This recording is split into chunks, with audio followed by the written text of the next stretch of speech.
In this reflection, you will hear poetry. There will be silences and a time to sit and sing. A meditation on the Gospel of Mark. God, our God, is one.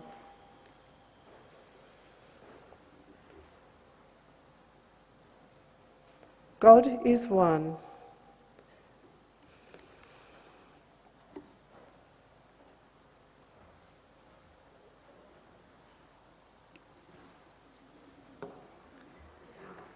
The universal oneness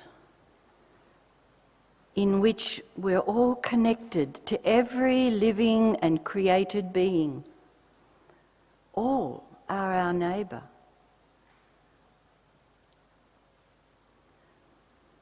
It's a big ask. If loving everyone and everything seems too big an ask, can we begin in our journey towards the oneness that is God by respecting our interconnectedness to everything, by recognising the one God in us all?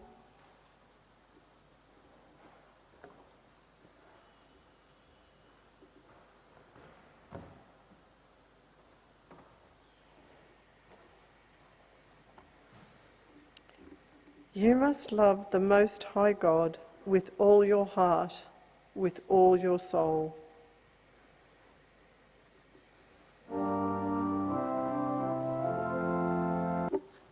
And with all your mind.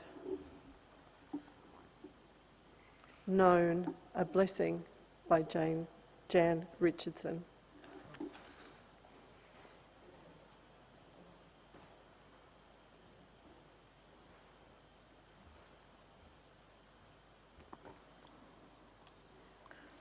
A blessing and a prayer.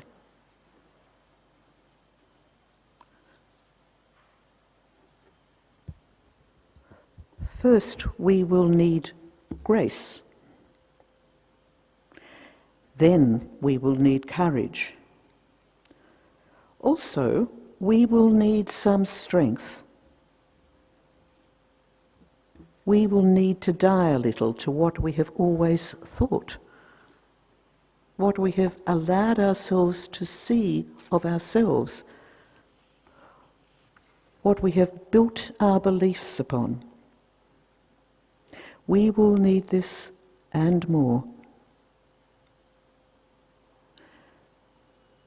Then we will need to let it all go, to leave room enough for the astonishment that will come should we be given a glimpse of what the Holy One sees in seeing us,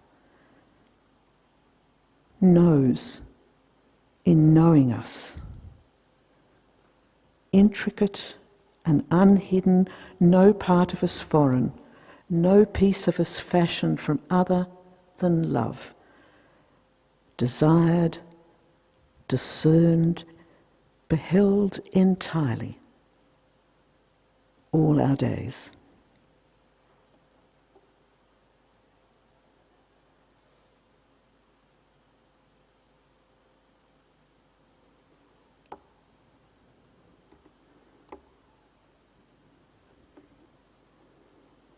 And a prayer for ourselves.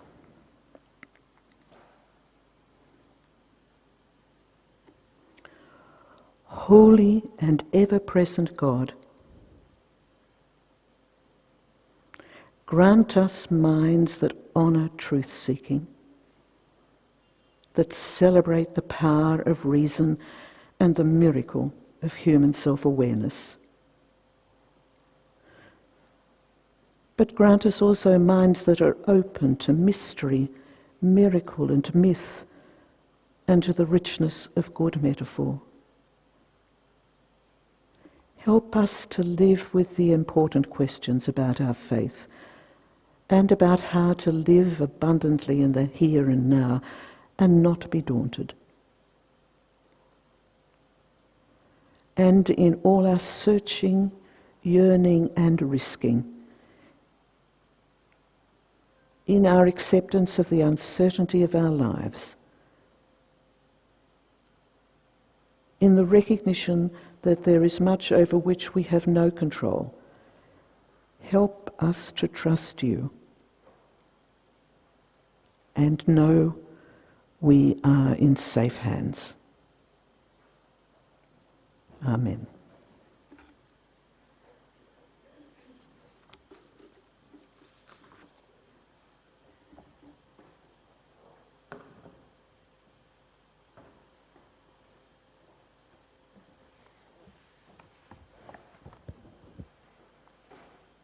Love God with all your strength.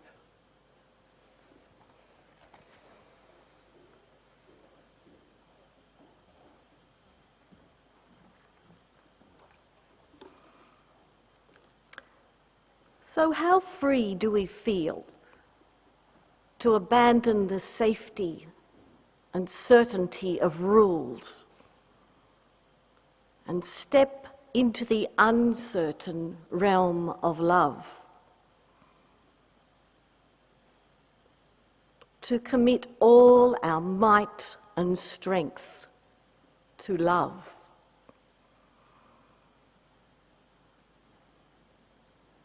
In this realm of love,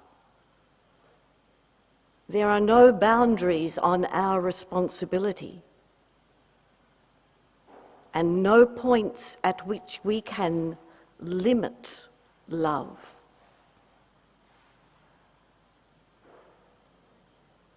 It is to enter the realm of spirit not far from the kingdom of God.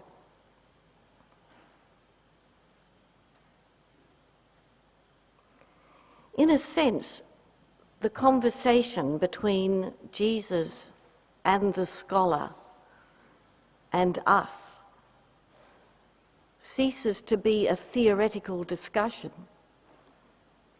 and points to a way of being.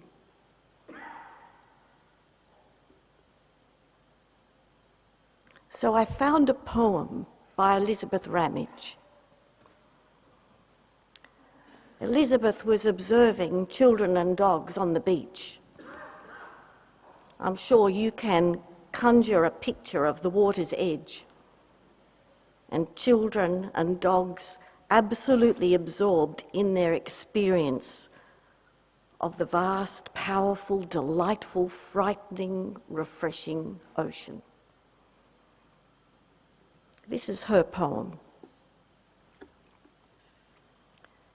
Dear God, you are my sea, and I must be your child, your dog. I will jump in the sea of your life with both feet and make a big splash. I will run barking and dig for fragrant fish in your sands of promise.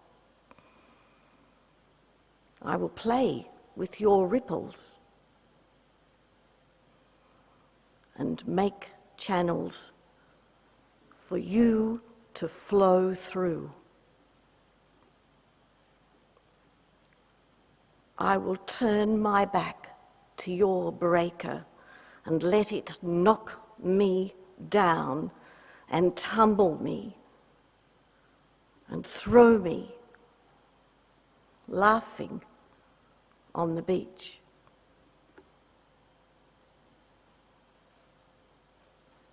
I will reach out for your voice in the stillness. I will fossick for treasures in your sunlit places.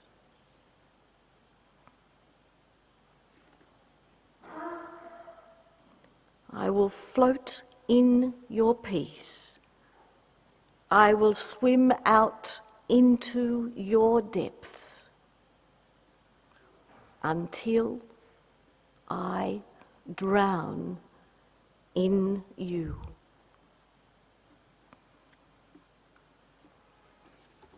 The second is this: you must love your neighbour as yourself.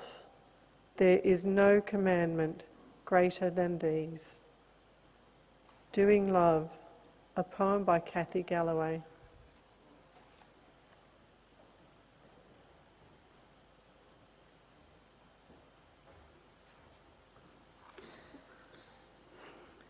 In trying to make sense and understand what is involved in this reading about loving God with our mind, our strength, our heart, and finding ways to love our neighbour as ourselves, at times poets seem to bring us close to discovering a meaning that is almost